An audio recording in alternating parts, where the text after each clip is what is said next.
Hey there, welcome to the channel. My name is James, and here at 20th and 21st Movies, we are about all things cinema. All right, today I wanted to come on here and just share my thoughts on a topic that I think is top of mind for pretty much everybody these days, because no matter where you look, you really can't get away from it. Everywhere you look, whether it's online, in print, whatever's left of print media, on television, everywhere you look, we see something about artificial intelligence or AI and its increasing impact in our society in so many different ways, in terms of the way that we work, the way that we play, the way that we see entertainment.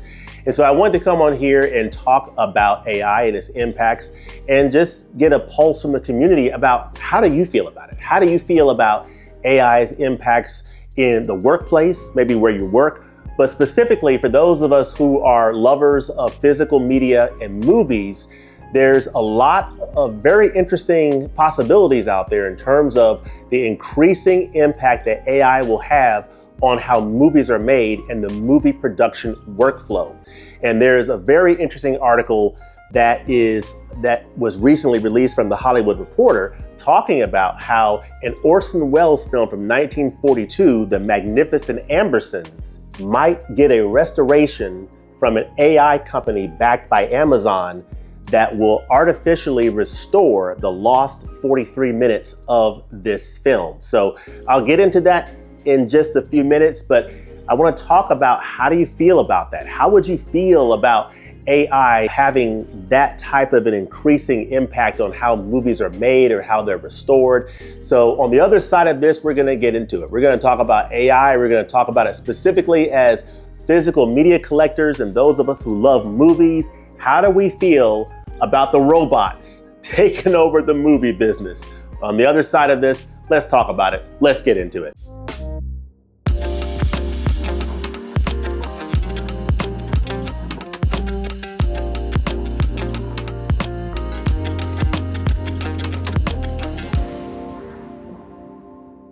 All right, we're talking about AI and its impacts on our lives and society, and specifically how it will inevitably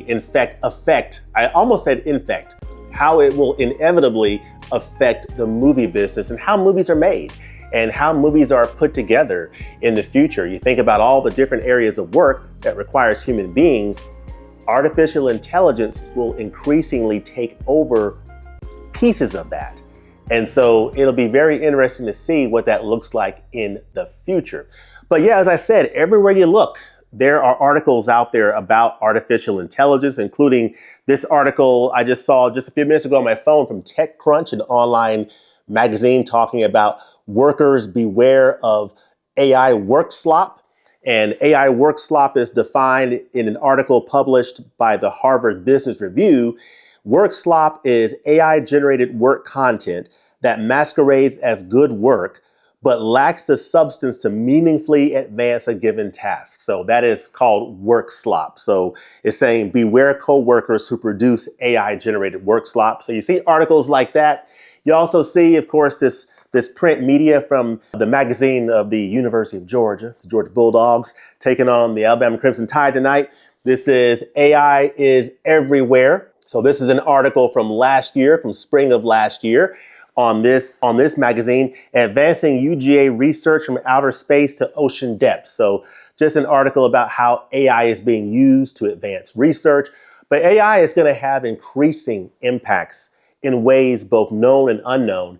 And I think the scary part for a lot of people is the amount of that's known versus the amount that's unknown is disproportionate. Like what's unknown is like way up here, and we know very little about the real ultimate impact that AI is going to have on so many different industries and our lives in general. So a lot of that remains to be seen. But specifically, we want to talk tonight about AI's impact on the entertainment business and the movie business. So I've got some slides here that we're going to get into. Of course, I talked about the Magnificent Ambersons. This is a 1942 film from Orson Welles. It is a masterpiece following up from his masterpiece, Citizen Kane. It is an amazing film. It is an unfinished film in the sense that you see the artwork here shows the unfinished nature of the film in the sense of how RKO butchered Orson Welles' work. They changed the ending. They eliminated a lot of his footage, about 40 plus minutes of his footage. And that footage has been lost forever, quite likely, although some people are trying to find it. And so there's an AI company backed by Amazon that's going to try to restore that footage using some AI techniques. And it's very interesting the different ways that people are looking at it. So let's go ahead and look at these slides here, starting with this first slide, number 1 here. Of course, you see here the Ambersons tapes. This is the original cut of Orson Welles' The Magnificent Ambersons remains the holy grail of lost movies, and Empire meets the people leading the quest to find it. There are people who are doing expeditions in Brazil, which is where Orson Welles was exiled to for a period of time. When he fell out with RKO, he went to Brazil to do some other work. And while he was in Brazil, RKO did some pretty funky things to this finished film that he did called The Magnificent Ambersons. They did some test screenings, and they determined that the ending was not the Hollywood ending that they wanted. So they shot a different ending, and they basically butchered his film. And that has created a lot of controversy, with 43 minutes of that film being ordered to be destroyed by RKO. And basically, it wrecked him. It wrecked Orson Welles as an auteur, because he loved the process of making this film. And he knew that the original vision of his film might have been lost forever. And to this day, it has never been recovered. But yeah, so people are still trying to find the Ambersons tapes. And of course, this video is about the Magnificent Ambersons, AI in Lost Cinema. So this is one of Orson Welles' great works.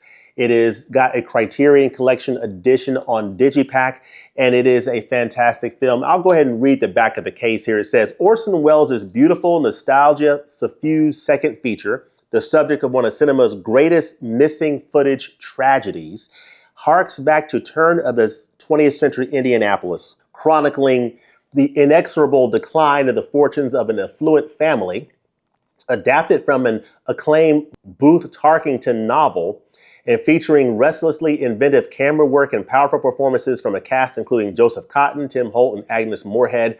These are the players that Orson Welles worked with from I believe, a stage standpoint. The Mercury Theater production players who he brought with him when he made Citizen Kane. Then he made the Magnificent Ambersons, and Joseph Cotten and Agnes Moorehead, who I will forever remember her as Endora on Bewitched. But before she was Endora, she worked with Orson Welles on some amazing films, including Citizen Kane and the Magnificent Ambersons. The film traces the rifts deepening within the Amberson clan, at the same time as the forces of progress begin to transform the city they once ruled.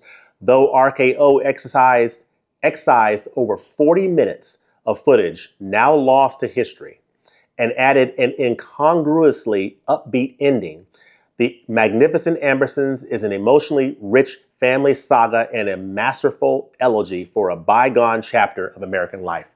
So that is the story. That's part of the story of this film, The Magnificent Ambersons. I will go to the next slide here. That's part of the film history. Back in 1942, Orson Welles and RKO parted ways.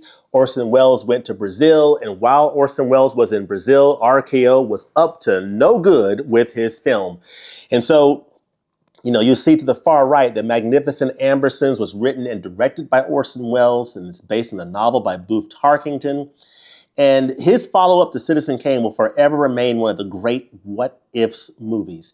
RKO took the film away from Orson Welles. They slashed over 40 minutes out of his 135-minute runtime and tacked on an upbeat ending. The excised footage was later destroyed to free up vault space, and the original rough cut is believed to be forever lost. Yet, when looking at the finished product, it's important to appreciate what's there rather than yearn for what could have been. So that's a big takeaway from that article there, that even though RKO did what they did, this is still a magnificent film. You are left to wonder, what would Orson Welles' final vision have looked like? That may be forever lost. But what we do have is actually pretty good, but it's just one of those great mysteries in film history and the subject of this AI topic that we're talking about now. So What was lost? 40 minutes gone. So the hunt for Magnificent Ambersons footage continues. There are people who are still trying to find this footage of this film. And I truly believe that if somehow that footage could be found, that would be one of the great restorations in cinematic history. If they could find that lost 40 minutes, may not be able to, it may no longer exist. But if it could be found, I would love for that to be restored and Orson Welles' original vision be brought to us. That would be the absolute greatest solution to this rather than an AI solution. So that's my take on this. But what was lost was over 40 minutes of his footage. But then we have news of this Amazon-backed AI project. So this is a company that Amazon apparently owns. I believe the company's name is Showrunner or Fable. They are experimenting with AI to reconstruct the missing material. So what they're going to do is they're going to blend scripts, stills, 3D sets. They're going to use AI synthesis and use some live action doubles. They're going to use all these different techniques to basically recreate what that lost 43 minutes would have been, using 3D models of the sets, using some live action people doubling, using AI generated faces from the actors. It looks like it's a Frankensteinian effort, and it is one of those things that might actually turn out to be pretty convincing, but nevertheless, it's AI. And so that's part of the struggle with this whole thing. So you see here, Orson Welles' lost movie will use AI to reconstruct missing 43 minutes. So this is showrunner led by Edward Sachi. They're going to use the film as a test case for how Hollywood can overhaul production. The results won't be commercialized because the tech giant hasn't obtained rights from Warner Brothers or Concord. So this is really an experiment. They don't have the rights to this film. They're just going to do this as an experiment, probably for the purpose of taking it to Warner Brothers and saying, hey, see, check this out, look at this, and then maybe striking a deal with Warner Brothers to see if it could be commercialized. Who knows? We shall see, but that is an interesting thing. But of course, as is to be predicted, everybody is not in favor of this, including Orson Welles' daughter, who is absolutely disgusted and horrified by this company's plan to reconstruct her father's lost film. So you'll see here in a post on Instagram, Beatrice Wells, the daughter of Orson Welles, wrote, "I'm so angry and disgusted by this, I can barely function. Of all the directors they had to pick my father, a man who made only 13 movies, a director the whole of Hollywood then and now turned their back on." Yeah, Orson Welles, I truly believe, for me personally, I think Orson Welles is one of the greatest directors and filmmakers of all time. I think he was an absolute genius auteur. He was brilliant in the inventive techniques that he used from a filmmaking standpoint, which was evidenced in Citizen Kane. Now, he didn't invent those techniques, but he used those techniques in ways that hadn't been used before, working with his cinematographer for that deep focus photography, using it in just different and innovative ways. And so I thought he was just an amazing filmmaker with Citizen Kane, the Magnificent Ambersons, Touch of Evil. I mean, he has made some extraordinary films, but he's also just not been dealt a great hand by Hollywood. And he was mistreated and just given a hard time, and just a classic case of an auteur who ultimately did not get the long-term support from the industry that he gave so much to with his genius. But it's a tragic story, but ultimately, even through that tragedy, we got a lot of good, solid, amazing creative output from Orson Welles. But yeah, his daughter is not happy about it. I mean, she goes on to say, but when he was alive, they couldn't keep their hands off his work by either when they took his movies away from him, changed the movie completely, let us not forget Touch of Evil, and now they are doing the same. In addition, they refuse to give him one penny to make a movie, but they just can't keep their little fingers off his work. Makes me sick to my stomach. And quite frankly, I don't blame her. I feel like it's just somewhat disrespectful to take the man's work and do what they did to it. And then the idea that some company is going to use AI to reconstruct the film in a way that's not really genuine, in a way that may not even be fully in line with Orson Welles' ultimate artistic vision, it's definitely enough to give one serious pause, especially a person who is a close family member like Beatrice Wells. So let me know what you think in the comments section. If you're a fan of this film, how do you feel about the idea that an AI company is going to use these AI techniques to reconstruct the lost 43 minutes of footage and do a new edition of the Magnificent Ambersons? How would you feel about that? Would you want to watch that? I'm not sure. I mean, would you want to watch it out of curiosity? Would you feel like somehow this was less than? I want to know what you think in the comment section. I'll share with you what I think about it. What I feel about it is this. I wish they could find the lost footage, the real lost footage, and restore that. I would be happy with that. I don't think I would be happy with what they're doing here because I just don't feel like it's real. And just knowing that it's not real is enough to just make me feel like it just makes me feel some kind of way about it. I'm just not comfortable with it. I would just prefer that they actually, if it's possible, find the actual lost footage and restore that and bring that to us. That would be the win that I would look for, but that may not be possible. But I think it's a case where I would rather they just leave well enough alone in this case. But we shall see. Now, on my next slide here, let's talk a little bit about AI and its impacts. Of course, AI impacts industries by enabling advanced automation, improving data analysis for better decision making, enhancing customer experiences through personalization, and accelerating innovation and productivity across various sectors like manufacturing, finance, healthcare, and retail. Yeah, I mean, the impact of AI, the possibilities are tremendous. Whether you talk about impacts across, the healthcare industry, in AI being able to literally read X-rays and do diagnosis in a way that's more accurate than a human being could do in the future. The possibilities are endless. Whether you look at in the finance industry or in the legal industry. So there's a lot of possibilities there with AI. Challenges and considerations. Now, those possibilities come with significant challenges, including disruption to jobs. So AI automation leads to job displacement, especially in roles involving repetitive tasks, though it also creates new positions requiring different skills. So similar to other technological advances, automation does eliminate some jobs, but automation also creates other jobs, so that's the thing. But the unknown factor is, what will those jobs be? What will they look like? What skills will people need to be able to do those jobs in the future? So that's a big question. Again, going to the next bullet, need for reskilling. So professionals and businesses must adapt to the changing landscape by acquiring new AI-related skills to remain competitive. And then there's all the ethical and governance concerns as well.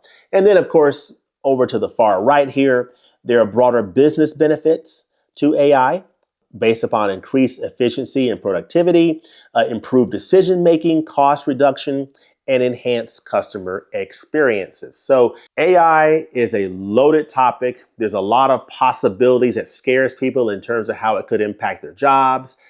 In particular, in the movie industry, think about it from this standpoint. We had a writer's strike recently where writers went on strike a couple years ago. Imagine the impact that AI could have to how screenplays are written, how films are made from soup to nuts, from the beginning of the process all the way to the end. There may come a day, very likely will come a day, where we will see in the future the possibility that AI can be used to generate the entire workflow of the production of a feature film in a way that is so convincing that we wouldn't know the difference, or that we would be challenged to know the difference between that and a film that is produced through traditional means. And the big difference there is, when you think about traditional means, hundreds of millions of dollars of cost could end up being something that somebody could do in their basement in a short amount of time through AI prompting, through advanced AI tools that may exist, maybe 5 years down the road. It may be possible to produce a high quality, Hollywood level feature film entirely in AI. So the question then becomes, how do we feel about that? Would you watch a movie that was created entirely in AI? Would you feel like that was a genuine experience, or just the thought that that was AI, would that be in the back of your mind and make you feel like you weren't getting a genuine experience? Or do you not care at all? If AI does a good job of telling a good story, generates actors that give convincing performances, even though you know they're not real, has emotional depth, that it actually cracks the code of lending emotional depth, as if a human being wrote the story, as if human beings were really acting in these parts, would it be something that you would enjoy? How do you feel about the very idea of that? I definitely want to hear what you think about that in the comment section. How do I feel about it? I'm still thinking about it, because the way I feel about it is, I feel like it is likely an eventuality, probably coming in the next 5 to 10 years, and is something that we're all going to have to adjust to.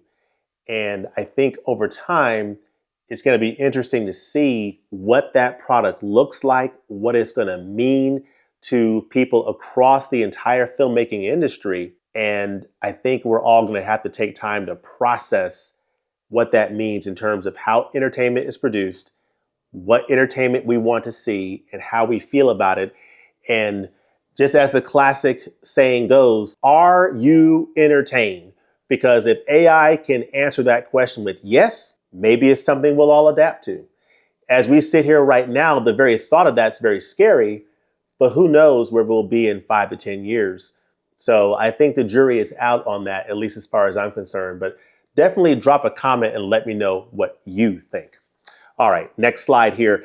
AI industry impact. So when we think about the impacts across industries, you see, manufacturing, AI drives smart manufacturing through predictive maintenance to prevent equipment failures, computer vision for quality control, and intelligent robots for precise assembly. I've seen that in different environments where you see automation. It is very real. In the area of healthcare, you'll see AI is transforming the industry by analyzing vast medical databases or data sets to improve diagnostics and personalized treatment plans, contributing to better patient outcomes and more efficient healthcare systems. And then finance. The financial sector uses AI for enhanced fraud detection, personalized financial advice, and streamlined operations. AI enhances retail. AI enhances the energy industry by analyzing complex data such as weather patterns and consumption trends to improve energy production forecasts and enhance grid stability and lower costs for consumers. So the big balance that we're all going to contend with as this evolves with AI is balancing the benefits with the impacts. People losing their jobs, people being impacted by work that they used to do now being done by a machine or by computers, and now they need to go retool their skills and figure out something else to do. This is something that people across multiple industries are going to be wrestling with as time goes on. And it's going to have an impact, a huge impact to the entertainment industry as well. Again, how do we feel about AI's impending impact on movies? So AI is already helping with film restoration, subtitles, and editing. And in the near future, it could speed up post-production and make preserving classics easier. But looking further ahead, it might also create synthetic performances or even rebuild lost films, raising big questions about where preservation ends and reinvention begins. And that goes back to my concerns about the Magnificent Ambersons work that AI is doing. I just don't like the idea of them essentially reinventing what it would have been. I would have much preferred that that footage be found and AI be used to maybe help bring a beautiful restoration of that rather than recreating something using AI. That's the part that gives me pause. But again, how do we feel about AI's impending impact on movies? So that is the question that I want to leave with you, in the comment section below. Let me know what you think about this topic. Let me know what you think about AI in general in terms of how it's impacting you in whatever industry that you're in, or in the ways that you use things such as ChatGPT or chatbots, or the way that you use machine learning, whether it's in your work or your personal life. And let me know what you think about AI's potential impact to movies, because we all love physical media and entertainment. I love the Criterion titles, the Arrow video titles, collecting beautiful physical media, enjoying the films that we love. How do we feel about AI's increasing impact on how films will be made in the future? That's the topic on the table. I want to hear your thoughts and what you think about it in the comment section below. And as always, thanks for watching, and I'll look forward to seeing you next time at the movies. Peace.